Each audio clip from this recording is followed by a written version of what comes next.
Welcome, friends, to another edition of Economic Update, a weekly program devoted to the economic dimensions of our lives and those of our children. I'm your host, Richard Wolff. I want to begin by reminding you that a real friend of this program, Charlie Fabian, is continuing to volunteer to handle any suggestions, comments, bits of information you think might help us prepare these programs. Please send any and all of that to charlie.info438 Once again, charlie.info438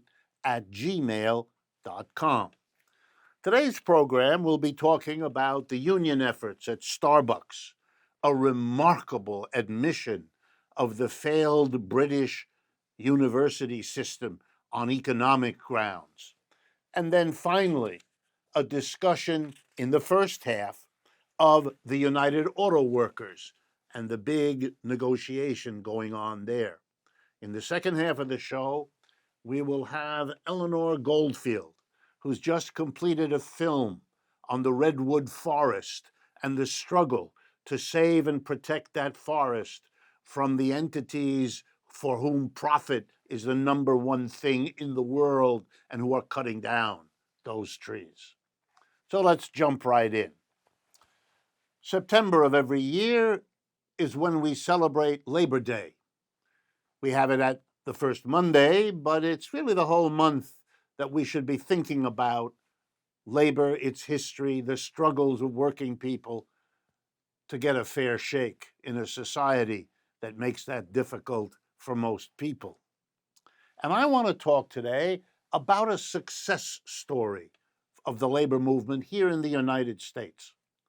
And it's a struggle about which little is known, because for every time that a journalist tries to tell part of that story, particularly a part showing the success workers have had, there's a barrage of strangely quickly appearing noise in the world of media that fudges what is one, what isn't one, what is happening and what isn't. So I want to set the record straight and talk about the effort of people working at Starbucks, the coffee shop company that everyone watching and listening knows real well. Here we go. The first successful effort to form a union of the people working at Starbucks took place in Victoria, British Columbia, back in August of 2020. The first successful effort in the United States waited another year plus beyond that, December of 2021 in Buffalo, New York. Since that time, and mark these numbers because this is what success looks like. Since those early beginnings, and to this point, 448 stores in 46 states out of 50 here in the United States have filed to unionize. Many elections are underway and coming up. 322 stores, Starbucks stores, in 42 states have won their elections. The unions are thereby legally established. That is an amazing record. In a few years' time, thousands of Starbucks workers who had no union, who had no job protection, who got underpaid, reacted, took the time, the trouble, and had the courage to fight a bitter fight with a nasty employer trying to stop them at every turn. I'll get to that nastiness in a minute. But you know, even if you win an election and you are now the legally established union, winning an election means a majority of the workers in that workplace voted for a union, a democratic decision. One of the few places where democratic decisions happen in the world of business. Okay, once that happens, the company can choose not to bargain with you, can pretend to bargain, stall it all out. Because if there's no union you're meeting with, if there's no contract you have signed, the workers don't have that much more protection than they had before. They're not protected by a legally binding contract.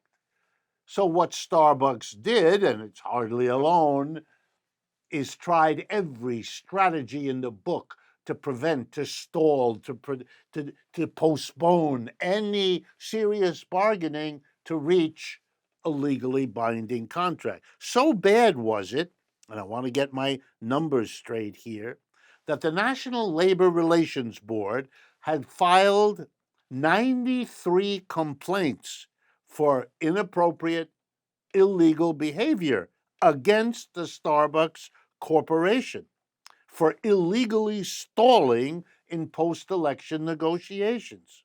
The New York Times referred to Starbucks' behavior as, quote, time buying, morale eroding, innocent seeming, doing nothing. So the union reacted and set up one-day strikes around the country, one-day actions, and appealing to others in the community to understand the bitter nastiness of Starbucks. And I want to call out one group who found a way to do it: the students at Cornell University. They have a student assembly there, and the student assembly voted to cancel the contract between Cornell Student Union, the Cornell University institution, and Starbucks. And I want to read you the statement made by Student Assembly President Patrick Kuhl. Here we go. Everyone was on board, he's talking about the students, with the fact that Starbucks broke the law and Cornell doesn't support labor violations. Not only did they get the contract with Starbucks ended, they've also petitioned the United Nations International Labor Office to investigate the anti-worker activities of Starbucks. If you want to support this successful strike and unionization wave at Starbucks, go to their website. They're running a campaign with the slogan, no contract, no coffee. And I am proud to be able to bring such a success story of workers mobilizing, finding allies, in this case, students, to work with them. It is a sign of hope and change in the United States, not the words, the actions. My next update has to do with a decision made in Great Britain. Universities in England are doing something which may give ideas here into the United States, and I want to expose it before it gets here. Universities in England are offering a 3-day week to students. Why? Cramming all the classes into 3 days, cramming all the other activities at the university into 3 days. The answer, I quote, I am not making this up, is to give students the chance to hold jobs because they can't pay for the British universities, because their parents can't pay, and they don't want to come out overloaded with debt. You know, the way we do here in the United States. In 2021, 34%, a third of students, had jobs. By now, it's 50%. Of the freshmen entering this semester, 2/3, or 67%, expect to need jobs, and the university is cooperating. And this has two consequences I want you to think about. If you're working 3 to 4 days out of the week, and the other 3 you're going to school, your schoolwork is going to suffer because of the time you spend working, the energy you spend. This is an awful way to diminish the quality of your education. And here's the second economic aspect of all of this. You're worsening wages in the country because you're sending millions of students into the labor force. If they have to work, they're going to be competing for jobs with people who are finished with school, adults, the rest of the working class. And you're therefore weakening the ability of workers to get paid well. This is an awful solution. Only the mentality of a conservative government interested in profiteering and supporting business and cutting wages and making students work 3 to 4 days out of the week. What a failure of a university system. What a failure of a capitalism that behaves and moves in such ways. The third economic update we'll have time for today concerns a union, the United Auto Workers, a legendary player in the labor movement of the United States for many, many decades. It has been preparing to deal with its problems as a 150,000 member union, crucial to the American economy, the producers of the automobiles and trucks we drive, and so on. I want to talk about what it means to get ready. Their contract with Ford, GM, and Stellantis, the successor of Dodge and Chrysler, and so on, their contract ended September 14th, and they've been preparing to deal with the abusive treatment they've gotten from their employer, from the lack of wages keeping up with inflation, from all the problems besetting the American labor movement. And so they elected new leaders, much more militant and determined than before. Let me read to you a recent statement by the new UAW leader, Shawn Fain. Quote, "Our employers only value one thing, profit. They do not value us. And the only way the working class advances is if we stand together." So they practice picketing, they practice striking, they practice sharpening and improving all the communications that make them a solid union. They developed their strategy. And one strategy, was to reach out to the larger community, particularly in Detroit, the base of our auto industry. And I want to read to you the statement made by Brandon Snyder, executive director of of Detroit Action, which is a union of black and brown, low and no income people, homeless and housing secure. Detroit's fighting for housing and economic justice. Here's what he said about the readiness of the union. "It's a really important time to be able to close the gap that black workers and workers overall are feeling and experiencing when it comes to jobs, when it comes to economic justice. And it's a really important time to be able to stand up for workers and for demanding, fair treatment and fair wages." This solidarity is that union's profound commitment, as it is the community's commitment, to begin to change an economy far too far under the control of corporations and far too little in the hands of the people who ought to be the focus of any decent economy. Stay with us. We'll be right back with a remarkable interview with Eleanor Goldfield about saving the Redwood forests.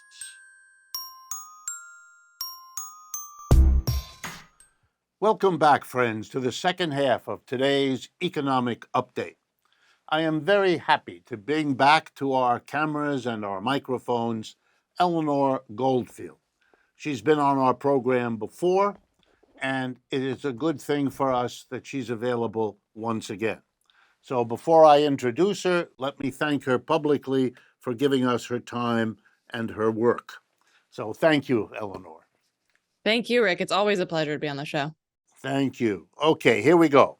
Eleanor Goldfield is a creative, radical journalist and award-winning filmmaker.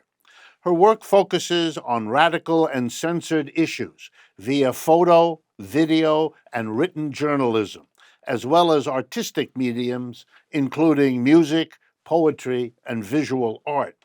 She is a board member of the Media Freedom Foundation, a co-host of the podcast Project Censored, along with Mickey Huff, and also co-host of Common Censored, along with Lee Camp, who I might mention has also been on this program.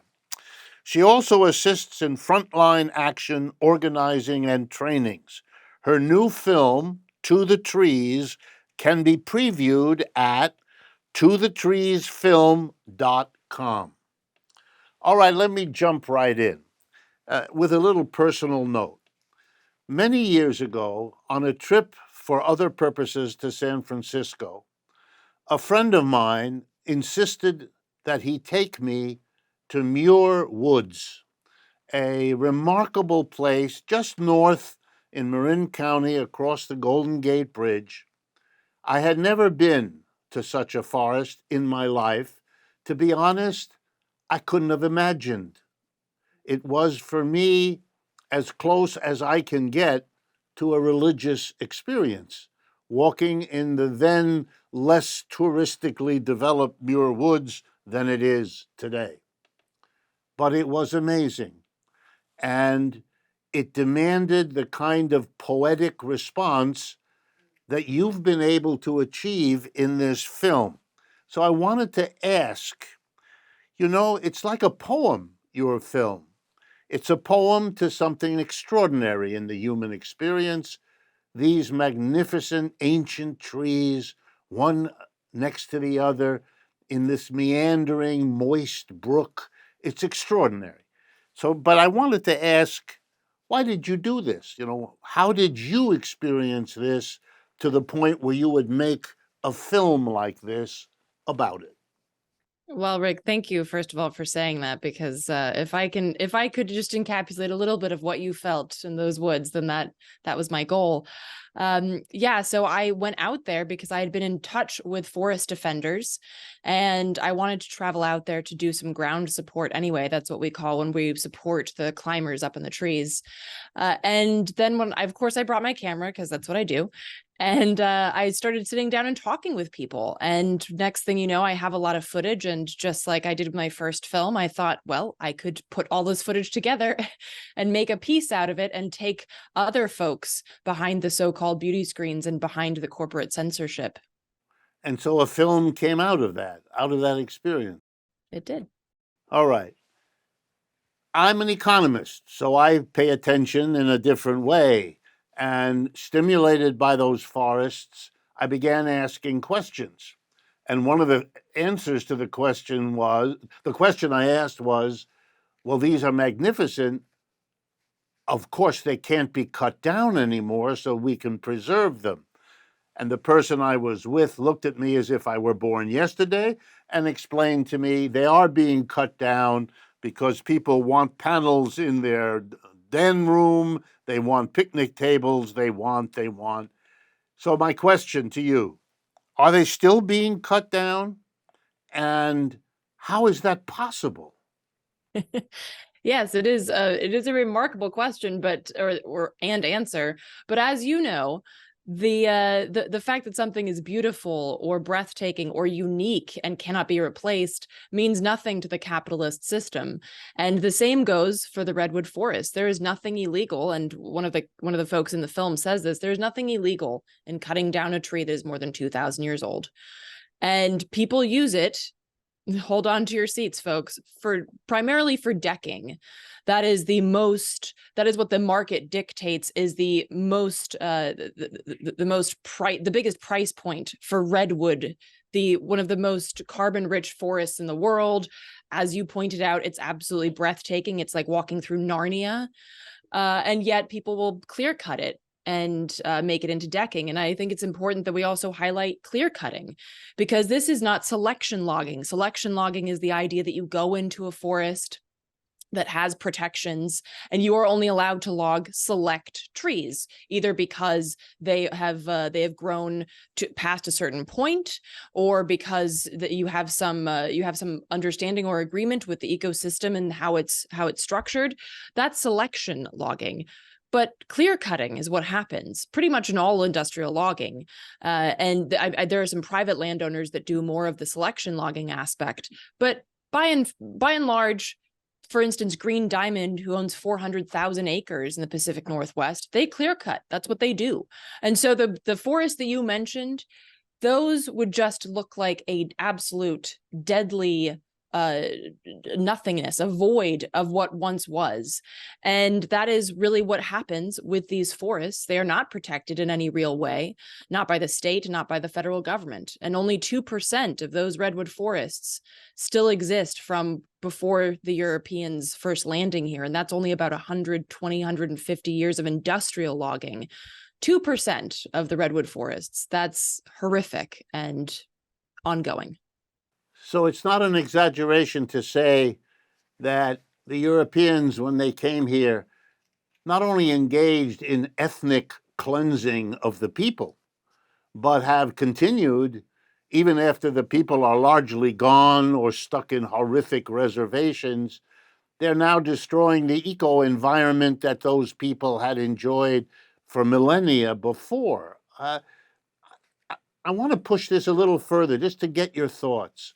We do have in the United States, thanks to people like you, we have laws that say you can't tear down these buildings over here because they are historic or unique or especially beautiful in the architecture or whatever. And so you can't just knock it down. And if you do, there's a prosecution and you will have to pay, etc. Why is it then, when you have these trees that are obviously unique, spectacular, unreplaceable for thousands of years, blah, blah, why does it not exist for them?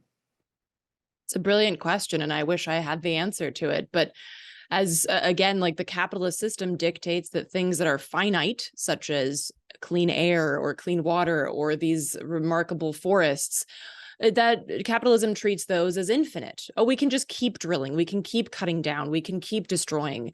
And things that are infinite, like ones and zeros on a screen, treats it like those are finite. Like, oh, we have to protect the money when that's just a dream, a concept that we came up with. And so it is absolutely disgusting. And I look at other nations, particularly in South America, for instance, who have rewritten their constitutions to include human rights, basic human rights for ecosystems, recognizing, of course, that humans are a part of these ecosystems, and if they die, we will die too.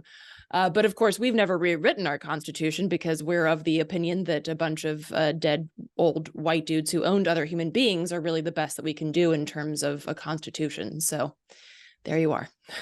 Okay. Again, putting on my economist hat for a moment. If I understand you correctly, then the following sentence is true, that the profit drive of timber companies is trumping, and I intend the implication of using the word, is trumping what the overwhelming majority of Americans, I am sure, would prefer: to have those trees, to have that experience available to them, their children, and everybody else, rather than redwood decking. Actually make people use other materials. Dozens of possibilities come to mind to make the deck that you want. That this is not giving up something fundamental. It's giving up something marginal to hold on to something awesomely fundamental. I mean, it would be then, and maybe that's your point and the point of your film, this would then become an example of profit craziness on a scale that even people who like capitalism would have to admit is nothing short of shameful. Absolutely. And there are people who support the structure of capitalism and still work to defend these trees. I mean, there's a large swath of people across the political spectrum, I'd say, and some would probably proudly say they're capitalists.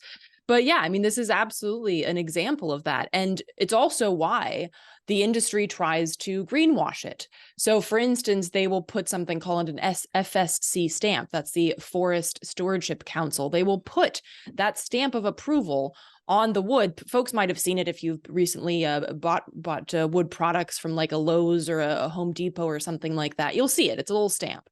And it means that your wood was harvested sustainably. So hurrah, go build your kids a treehouse. Yet FSC basically means nothing. It is a total greenwashing label. FSC certification has been highlighted by many different journalists in many different countries for stealing indigenous land, for clear cutting old growth forests. Old growth means that it's never been logged before. So you're getting FSC certification from things that were clear cut out of a forest that had never been logged before. Like, this is the greenwashing campaign. And there's also just the visual barrier attempt. You know, if you're driving up the 101 in California, the highway, you won't see these clear cuts because they've got these lines of beautiful trees along the highway. So you get this feeling that you're wandering through a fairy tale. And just on the other side of those trees, it is a deathscape, and everything has been clear cut. And so if you look on like Google Earth or something, you'll see it. But who's going to do that? You know, that's not something that people usually think to do. So there's a campaign to try to ensure that people who would argue this point or who would fight don't, because they don't know about it. It is totally greenwashed and propagandized because you're right. A lot of even capitalists would say that's not okay. Yeah, it's amazing. Reminds me of all the words that the food industry has come up with to disguise the pesticides, the fungicides, the phony, bad quality ingredients, to hype around. If it isn't organic, well, maybe it's natural or partly natural or sustainably natural. I mean, endless BS designed to do exactly in the realm of food what you just showed us there. Okay, and I like it that there are a few capitalists who see that this is a perversion, but it doesn't really address the question because it is across the board. The beauty of your film is not only the celebration of those trees, but it's a wonderful metaphor for a whole range of areas which we can deal with separately, but they all come out of that profit-driven system as if profit maximization trumps everything else. It's extraordinary. All right, I don't want to leave with people being down. What is being done? What are you part of? Because I know you're not alone in this. What can be done? What can you call people who see your film, who hear this interview, watch this interview? What else can be done? Yeah, so I think and I get to this in the film. I think one of the primary things that we need to do is shift our relationship with nature. The reason that people even would consider cutting down a redwood for a deck is because we have a totally perverted relationship with nature. And so what we need to do is we need to shift that relationship. And there are different ways of going about that. But I would say part of it is just walking out into a beautiful place, like you mentioned at the beginning of the show, Rick. Walk out into a beautiful place and feel how that feels to exist as part of nature. Because again, the paradigm that we have as ourselves as outside of nature is what's killing us. So we really need to shift that, and then frontline actions and a diversity of tactics, which includes legal fights as well, is really key. Thank you so much, really, for your work, for your film, for the inspiration. I hope my viewers and listeners understand the importance in the struggle for a better world that we take into account our relationships with nature. It's absolutely crucial. And for those of us that fight the economic fight, just as much. Thank you all. And as always, I look forward to speaking with you again next week.